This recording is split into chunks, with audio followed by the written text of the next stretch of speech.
Good morning students. SV academy Rawla के online classes में आपका हार्दिक स्वागत है। Class 11 subject English lesson second. We are not afraid to die if we can all be together. पिछले दो वीडियो में अपने इस लेसन को पढ़ रहे थे, आज वहीं से आगे कंटिन्यू करेंगे। तो देखिए आपकी बुक के पेज नंबर 15 पर नीचे का पैराग्राफ, वहाँ से अपने स्टार्ट करने जा रहे हैं। By morning on January 3, the pumps had the water level sufficiently under control for us to take 2 hours rest in rotation। और लेखक यहाँ पे बताते हैं कि 3 जनवरी की सुबह तक पंपों ने जल स्तर को इतना नियंत्रित कर दिया था कि हम रोटेशन में यानी कि बारी बारी से 2 घंटे तक आराम कर पाए। But we still had a tremendous leak somewhere below the water line. लेखक कहते हैं परंतु अभी भी पानी के स्तर से नीचे कहीं से एक विशाल रिसाव अभी भी था। On checking I found that nearly all the boards main frames were smashed down to the keel. और लेखक कहते हैं कि जांच करने पर मैंने पाया कि नाव के आधार से लेकर ढांचे में लगी रिब का मतलब होता है वक्राकार पत्ती। ढांचे में लगी वक्राकार पत्ती पूरी तरह से नष्ट हो चुकी थी, यानी कि पत्तियां हैं वो ध्वस्त हो चुकी थी। और कील का मतलब होता है आधार, जिसके ऊपर नाव को रखा जाता है। In fact, there was nothing holding up a whole section of the starboard hull except a few cupboard partition। उसके बाद में वो बताते हैं कपबोर्ड में से अलमारी और पार्टीशन मतलब टुकड़े या खाने अपने जिसको बोलते हैं। तो लेखक कहते हैं कि वास्तव में अलमारी के कुछ खानों के अलावा दाएं पेटे के भाग को साधने के लिए कुछ भी नहीं बचा हुआ था। हल का मतलब होता है PETA.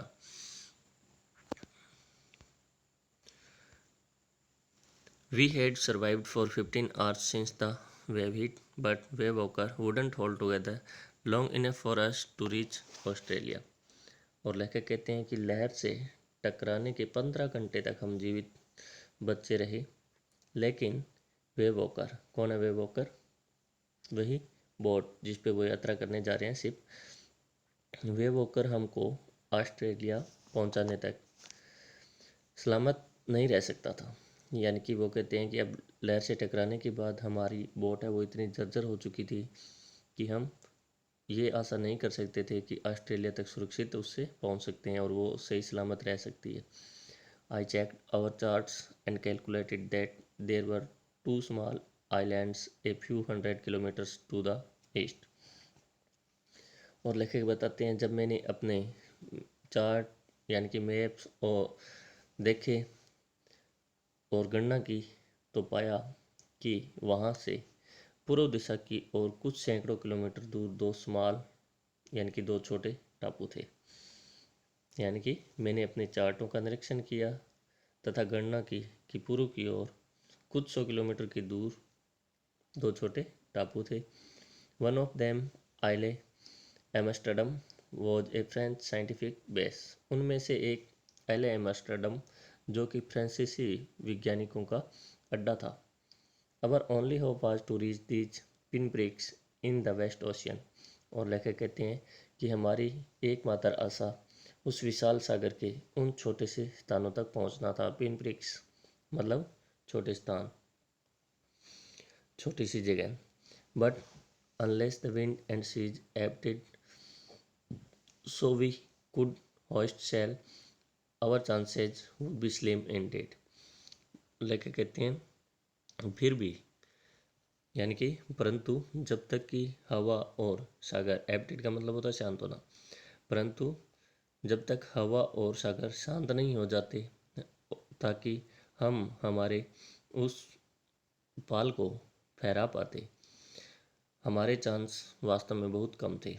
Ever chances would be slim ended, यानी कि लेखक कहते हैं कि एक ही शर्त थी, एक कंडीशन थी कि हम वहाँ तक सुरक्षित पहुँच सकते थे, और वो ये थी कि अगर हवा और सागर दोनों शांत हो जाए और हम हमारे उस मुख्य मस्तूल के ऊपर पाल फहरा पाए। अगर ऐसा नहीं हो तो हमारे चांस है वो बहुत ही कम थे। The great wave had put our auxiliary engine out of action, और लेखक बताते हैं कि उन विशाल लहरों ने हमारे अतिरिक्त इंजन को ख़राब कर दिया था। आउट ऑफ एक्शन का मतलब ख़राब कर दिया था। On January 4, after 36 hours of continuous pumping, we reached the last few centimeters of water। और लेखक बताते हैं कि 4 जनवरी तक 36 घंटे की लगातार पंपिंग के बाद, यानी कि पानी बाहर निकालने की प्रक्रिया के बाद, हम कुछ सेंटीमीटर पानी के स्तर तक पहुँचे। यानी कि अब नाव के अंदर कुछ पानी जो बचा था कुछ सेंटीमीटरों के अंदर था, पहले जो पूरी तरह से भर चुका था। Now we had only to keep pace with the water still coming in. और लेखक कहते हैं अब हमें केवल अभी भी जो पानी अंदर आ रहा था उसके साथ अपनी गति को बनाए रखना था। कहने का मतलब जितना पानी अंदर आ रहा था उसी को बाहर, उतना ही पानी, उतनी मात्रा में पानी को बाहर निकालते रहना था। We could not set any sail on the main mast. और लेखक बताते हैं कि हम मुख्य मस्तूल पर कोई भी पाल नहीं फहरा पाए। Pressure on the rigging would simply pull the damaged section of the hull apart, so we hoisted the storm jib and headed for where I thought the two island were। और लेके कहते हैं मस्तूल को संतुलित करने वाली रस्सियों पर दबाव पड़ने से जहाज के पेटे का क्षतिग्रस्त हिस्सा टूटकर अलग हो जाता। यानी कि वो कहते हैं कि रिगिंग का मतलब होता है मस्तूल को साधने वाली जो रस्सियाँ होती है, कि अगर हम किसी भी तरह का मस्तूल को साधने वाली रस्सियों पर दबाव डालते तो हमें ये भय था कि जहाज़ जो कि पहले से क्षतिग्रस्त है उसका कोई हिस्सा टूट कर उससे अलग ना हो जाए। इसलिए वो कहते हैं कि हमने केवल तिकोने पाल को ऊपर उठाया। लिखा है ना, so we hoisted the storm jib. Storm jib यानी कि तिकोना पाल। वो कहते हैं कि इसलिए हमने तिकोने पाल को ऊपर उठाया। And headed for where I thought the two island were. और उस दिशा की तरफ आगे बढ़े जहां मैंने दो द्वीपों के बारे में सोचा था, टापुओं के बारे में सोचा था। Mary found some corn beef and cracker biscuits and we ate our first meal in almost 2 days। और लेखक कहते हैं कि मेरी को कुछ अनाज मिश्रित गोमांस और कुछ नमकीन बिस्किट मिल गए और हमने करीब 2 दिनों के अंदर हमारा पहला भोजन प्राप्त किया। But our respite was short lived. But our respite का मतलब होता है राहत, रिलीफ। परंतु हमारी राहत थोड़े समय के लिए थी। At 4 PM black clouds began building up behind us. 4 बजे शाम तक हमारी पीछे काले बादल है वो बनना शुरू हो गए। Within the hours the wind was back to 14 knots and the seas were getting higher. घंटे भर के अंदर ही हवा फिर से 40 समुद्री मील की गति से बहने लगी और सागर ऊपर उठने लगा। The weather continued to deteriorate throughout the night. और ये मौसम पूरी रात्रि हमें डराता रहा, भयभीत करता रहा। And by dawn on January 5 our situation was again desperate. और 5 जनवरी के भोर होने तक, डॉन का मतलब भोर या प्रभात, उषा काल तक हमारी स्थिति एक बार फिर से निराशाजनक थी। When I went to comfort the children, John asked, "Daddy, are we going to die?" तो लेके कहते हैं कंफर्ट का मतलब सांत्वना देना से है यहाँ पे। लेके कहते हैं कि जब मैं बच्चों को सांत्वना देने के लिए गया तो जॉन ने पूछा, कौन है ये जॉन? यानी कि लेखक का पुत्र son, daddy are we going to die, क्या हम मरने जा रहे हैं। यानी कि लेखक कहते हैं कि जब 5 जनवरी की सुबह तक हमारी स्थिति निराशाजनक हो गई और जब मैं अपने बच्चों को सांत्वना देने के लिए उनके पास पहुंचा तो जॉन ने मुझसे पूछा कि पिताजी क्या हम मरने जा रहे हैं। I try to assure him that we could make it. मैंने उसे विश्वास दिलाने की कोशिश की कि हम इससे निकल सकते थे, यानी कि हम इससे बच जाएंगे। But daddy, he went on, he we aren't afraid of dying if we can all be together. देखिए यहाँ पे लेसन का अपना जो नाम है वही फ्रेज यहाँ पे आया है और लेखक कहते हैं परंतु पिताजी, ही वेंट ऑन, उसने कहना जारी रखा। यानी कि लेखक कहते हैं कि उसने कहना जारी रखा और कहा परंतु पिताजी, यदि हम साथ हैं, उसने क्या कहा कि अगर हम सब साथ रहें तो मृत्यु कभी नहीं है। और you and mummy, shoe and I, यानी कि वो कहता है अगर तुम, मम्मी, शू और मैं साथ साथ हैं तो हमें मरने का कोई भय नहीं है। I could find no words with which to respond but I left the children's cabin determined to fight the sea with everything I had. और लेखक क्या कहते हैं कि I could find no words with which to respond. Respond का मतलब उसकी प्रतिक्रिया करने के लिए। लेखक कहते हैं कि मेरे पास उसका जवाब देने के लिए, उसकी प्रतिक्रिया के लिए कोई शब्द नहीं बचे थे, परंतु मैंने इस दृढ़ निश्चय के साथ बच्चों के उस कक्ष को छोड़ दिया और जो भी मेरे पास उपलब्ध चीज़ें थी उनके साथ समुद्र से लड़ने के पक्का इरादा किया। कहने का मतलब लेखक कहते हैं कि जो भी मेरे पास सामग्री उपलब्ध थी उससे मैंने समुद्र के साथ लड़ने के पक्के इरादे के साथ बच्चों के उस कैबिन को छोड़ दिया।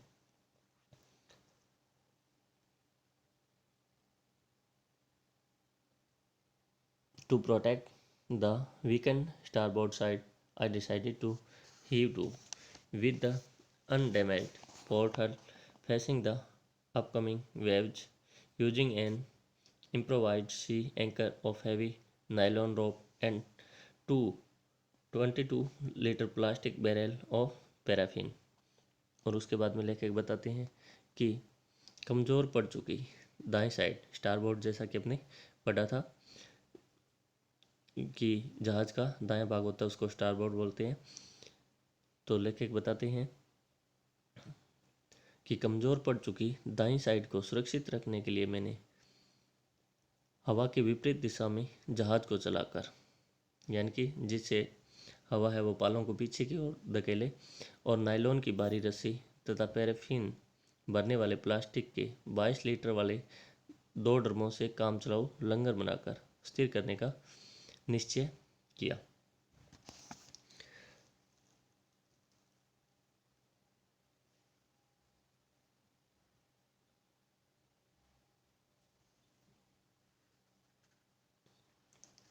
और जबकि जहाज़ का सही सलामत बायां पेटा हमारी ओर आती लहरों के सामने था। यानी कि लेखक ने अब ये निर्णय कर लिया था और वो किसी न किसी तरह से उस समुद्री खतरे से बचना चाहते थे। तो उन्होंने अपने पास जो कुछ था उससे अपना जितना बन सकता था वो किया। That evening Mary and I sat together holding hands as the motion of ship brought more and more water in through the broken planks. और लेखक कहते हैं कि उस शाम मैरी और मैं एक दूसरे का हाथ पकड़कर साथ बैठे थे, जबकि जहाज के हिलने डुलने के दौरान टूटे हुए पट्टों में से होकर अधिकाधिक पानी भीतर आ रहा था।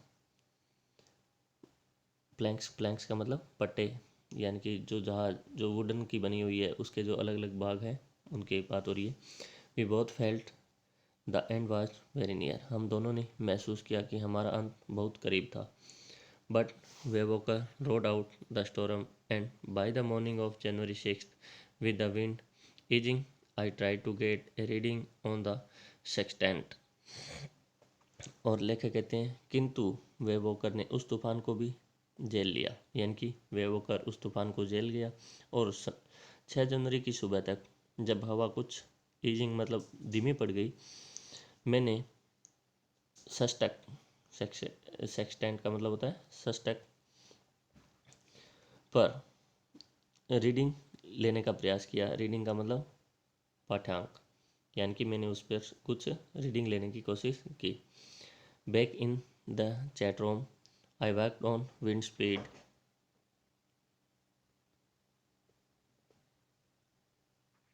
changes of course, drift and current in an effort to calculate our position। और लेखक कहते हैं कि चार्ट रूम में जाकर मैंने अपनी स्थिति का पता लगाने के प्रयास में हवा की गति, मार्ग में परिवर्तन, भटकाव और प्रवाह जानने की कोशिश की। ड्रिफ्ट एंड करंट, भटकाव और प्रवाह के जानने की कोशिश की, यानी कि उसकी मैंने गणना करने की कोशिश की। The best I could determine was that we were somewhere in 1,50,000 kilometers of ocean looking for a 65 kilometers wide islands। और लेखक कहते हैं कि इस प्रयास के अंदर मैं ज़्यादा से ज़्यादा यह सुनिश्चित कर सका कि हम महासागर में 1.5 लाख किलोमीटर अंदर थे और 60 किलोमीटर चौड़े टापू को खोज रहे थे, यानी कि उसकी तलाश कर रहे थे। कहीं हमसे थोड़ी दूर कोई 65 किलोमीटर चौड़ा, 65 किलोमीटर्स चौड़ा एक टापू है, उसकी तरफ बढ़ रहे थे। While I was thinking shoe moving painfully join me, जब मैं ये सोच ही रहा था तो शू दर्द से कराते हुए और दर्द में चलते हुए मेरे पास आ गई। The left side of her head was now very swollen and her blackened eyes narrowed to slits। Slits, slits का मतलब होती है दरार। और लेखक कहते हैं कि उसका बायां भाग सिर का है वह बुरी तरह से फूल चुका था, सूज चुका था, यानी कि उस पर बहुत बड़ी सूजन आ चुकी थी और उसकी काली पड़ी आंखें संकीर्ण होते हुए, नैरो का मतलब संकीर्ण होते हुए दरार के रूप में थी। She gave me A card she had made, और उसने अपने स्वयं के द्वारा बनाया हुआ एक कार्ड मुझे दिया। On the front she had drawn caricatures of Mary and me with the words। Card के मुख्य पृष्ठ पर उसने मेरा और मेरी, यानी कि लेखक की पत्नी मेरी का व्यंग्य चित्र बनाया था और उस पर लिखा था, क्या लिखा था? Here are some funny peoples, यहाँ कुछ हास्यास्पद लोग हैं। Did they make you laugh, क्या उन्होंने आपको हंसाया? I laugh a lot as well, मैं तो खूब हंसी। इनसाइड वाज ए मैसेज, और उसके अंदर एक संदेश भी था। Oh how I love you both, अरे मैं आप दोनों से कितना प्रेम करती हूँ। So this card is to say thank you and let's hope for the best. और अतः यह कार्ड आपको धन्यवाद देने के लिए है और आओ हम अच्छा से अच्छा होने की आशा करें। Somehow we had to make it, कैसे भी हमें इन सब चीज़ों से उबरना था, यानी कि वो छोटी सी बच्ची उन्हें इंस्पायरेशन देने के लिए अपने पापा को वहाँ तक एक अपने हाथ से बनाया हुआ कार्ड और कुछ वर्ड लिखे हुए लेकर आती है और उन्हें प्रेरित करती है कि आइए हम कुछ अच्छे से अच्छा होने की आशा करते हैं और हम कोशिश करते हैं कि कैसे भी करके हम इन सब से उबर पाएँ, इन सब से बच पाएँ। I checked and rechecked my calculations,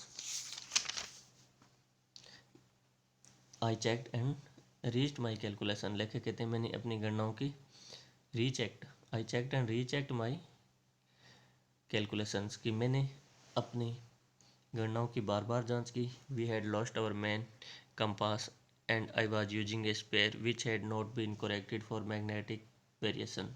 और लेखक कहते हैं कि हमने हमारी मुख्य दिशा सूचक यंत्र को खो दिया था और अब मैं एक अतिरिक्त दिशा सूचक यंत्र को लिए हुए था और जिसको चुंबकीय संशोधन के लिए तैयार नहीं किया हुआ था, यानी कि उसको सही तरीके से उसमें संशोधन नहीं था चुंबकीय त्वरण के हिसाब से। I made an allowance for this and another estimate of influence of the westerly currents which flow through this part of the Indian ocean. और लेखक कहते हैं कि मैंने इस बात का ध्यान रखा तथा हिंद महासागर के इस भाग में बहने वाली पश्चिमी प्रवाहों के प्रभाव का फिर से अनुमान लगाया। About 2 p.m. I went on desk and asked Larry to steer a course of 185 degree. और लेखक कहते हैं कि लगभग दोपहर में 2 बजे मैं डेक पर फिर गया और लैरी से जहाज को 185 डिग्री की दिशा में चलाने के लिए कहा। इफ़ वी वर लकी, यदि हम भाग्यशाली हुए, I told him with A conviction I did not feel, मैंने एक ऐसे विश्वास के साथ उसे कहा जिसे मैं स्वयं भी महसूस नहीं करता था। He could expect to see the island at about 5 p.m, कि वह 5 बजे शाम के लगभग उस टापू को देखने की आशा कर सकता था। यानी कि लेखक कहता है कि मैंने उसे जाकर 185 डिग्री की ओर उस नाव को चलाने के लिए कहा और मैंने साथ ही उसे ये भी कहा कि यदि हम भाग्यशाली हुए, जिसका कि विश्वास मुझे भी नहीं था, तो वह शाम के 5 बजे उस टापू को देखने की आशा कर सकता था।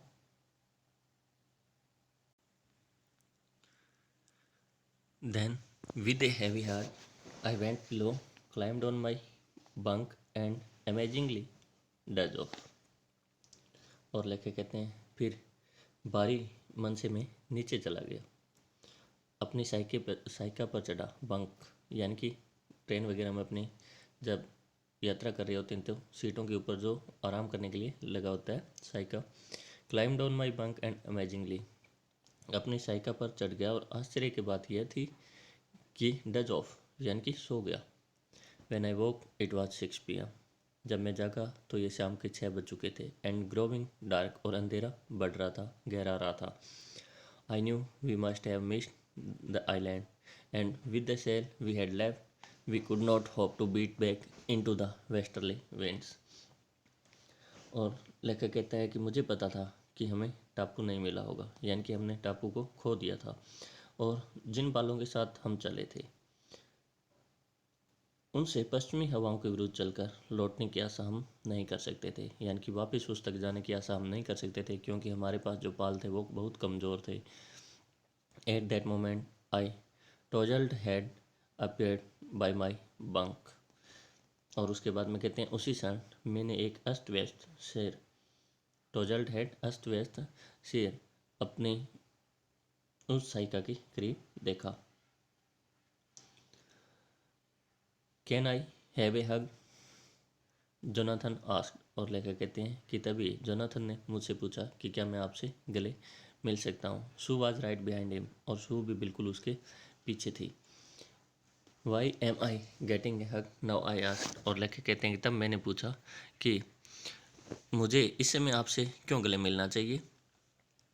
Because you are the best daddy in the whole world and the best captain, my son replied. और लेखक कहते हैं कि उसी समय मेरे पुत्र ने मुझे उत्तर दिया कि क्योंकि तुम संपूर्ण विश्व में सर्वश्रेष्ठ पिता हो और एक कैप्टन भी। No not today John, I am afraid. और लेखक कहते हैं तब मैंने कहा कि नहीं, आज मैं ऐसा नहीं हूँ, मैं भयभीत हूँ, यानी कि मुझे ऐसा भय है।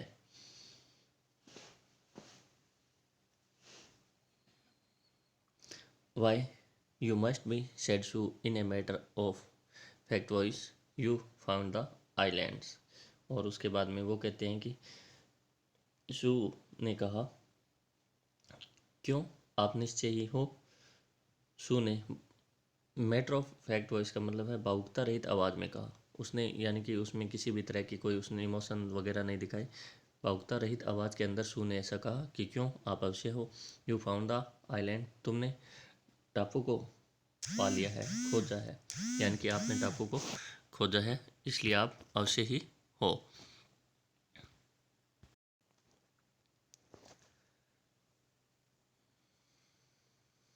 What I shouted. और लेखे कहते हैं क्या, मैं चिल्लाया, यानी कि लेखे एकदम से बहुत अधिक खुश होता है। It is out there in front of us, they cost a big as a battleship. और लेके कहते हैं बच्चों ने कहा it is out there in front of us, कि ये बिल्कुल हमारे सामने ही है। देख, चोस्ट, चोस्ट का मतलब होता है समूहगान। उन्होंने एक साथ ऐसा बोला, as big as a battleship, एक इतना बड़ा जितना कि एक युद्धपोत होता है। बैटलशिप का मतलब युद्धपोत। इनके बच्चों ने बताया कि वो एक बिल्कुल युद्धपोत के समान बहुत बड़ा है। I rest on deck and gazed with relief at the stark outline of Ile Amsterdam.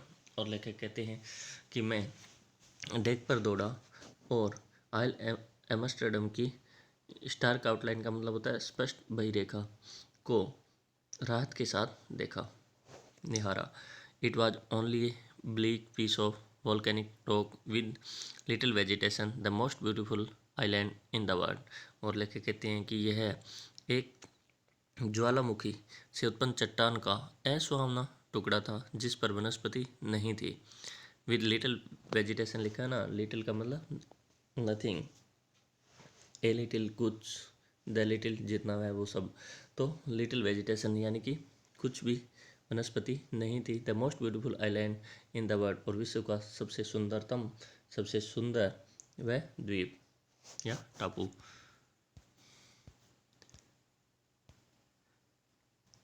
We anchored offshore for the night, and the next morning all 28 inhabitants of the island cheered as they helped us ashore। और लेखक कहता है कि उस रात हमने समुद्र के अंदर ही उसके किनारे में लंगर डाल दिया, यानी कि उस रात हमने किनारे के पास समुद्र में ही लंगर डाल दिया, और अगले दिन सुबह हमको किनारे पर लाने में मदद करते हुए टापू के सभी 28 निवासी खुश होकर हमारा स्वागत कर रहे थे। With land under my feet again my thoughts were full of Larry and Herbie, cheerful and optimistic under the direct stress, and of Mary, who stayed at the wheel for all those crucial hours। और लेके कहते हैं कि जब ज़मीन एक बार फिर मेरे पैरों के नीचे आ गई तो मैं लैरी और हर्बी के बारे में सोच रहा था, जो अत्यधिक तनाव में भी खुश और ऑप्टिमिस्टिक का मतलब होता है आशावादी, आशावादी बने रहे। और मैरी के बारे में सोच रहा था जिसने कि उन सभी नाजुक घंटों में उस जो सुरक्षा चक्कर था उसको साधे हुए थी, उसको संभाल रही थी। Most of all I thought of 7-year-old girl who did not want us to worry about a head injury which subsequently took 6 minor operations to remove a recurring blood clot between skin and skull, and of a 6-year-old boy who was not afraid to die। और सबसे अधिक लेखक कहते हैं कि मैं उस 7 वर्ष की लड़की के बारे में सोच रहा था जो अपने सिर की चोट के बारे में बताकर हमको चिंता में नहीं डालना चाहती थी। और उसके साथ वो बताते हैं कि बाद में उसकी स्कल मतलब खोपड़ी और त्वचा के बीच बार बार बनने वाले ब्लड क्लॉट का मतलब खून के थक्कों को हटाने के लिए बाद में उसकी 6 छोटे छोटे ऑपरेशन करने पड़े। और उस 6 वर्षीय लड़के के बारे में सोच रहा था जिसे मृत्यु का भय नहीं था। तो हमने इस लेसन में पढ़ा एक साहसिक समुद्री यात्रा के वर्णन के बारे में कि लेखक, उनके बच्चे और पत्नी किस तरह से वो किन परेशानियों को झेलते हुए आखिरकार सुरक्षित अपनी यात्रा को पूरा करते हैं। आशा करता हूँ ये लेसन आपको समझ में आया होगा।